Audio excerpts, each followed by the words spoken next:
It comes after an inmate stabbed a corrections officer and allegedly assaulted 3 others at the prison in Rush City over the weekend. Gordon Severson joins us now with why union members say we could see even more violence like this soon. Gordon?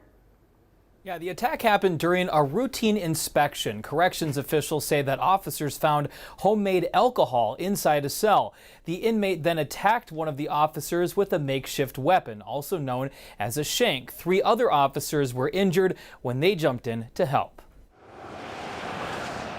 Life in prison can be dangerous at times for inmates and the officers in charge of keeping people safe. This is not something that comes as a huge surprise to us. Bart Anderson is the executive director with AFSCME Council 5, the union that represents hundreds of corrections officers across the state. He's happy to hear the 4 officers who were attacked at the Rush City prison this weekend should make a full recovery. Responded immediately and probably prevented a far more serious incident from happening. Though he's worried this attack won't be the last. There have been plenty of other assaults that have escalated in the last handful of months. Anderson says he doesn't know the exact details of this latest attack, but he has heard from officers who are worried about the ongoing closure of the Stillwater prison. With inmates being transferred to other prisons, Anderson is worried that inmates and officers will be forced into awkward situations with new roommates, new routines,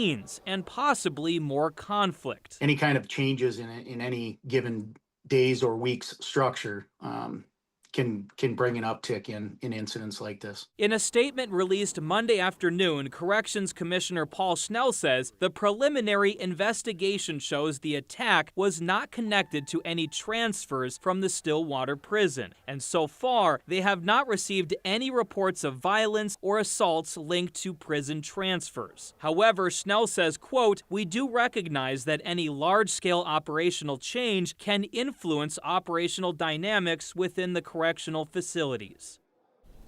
Now, within the last hour, corrections officials have confirmed that there have been instances where inmates assigned to the Stillwater prison have been transferred to a new facility where they may be living with a roommate for the first time in years, possibly the first time ever. Rena?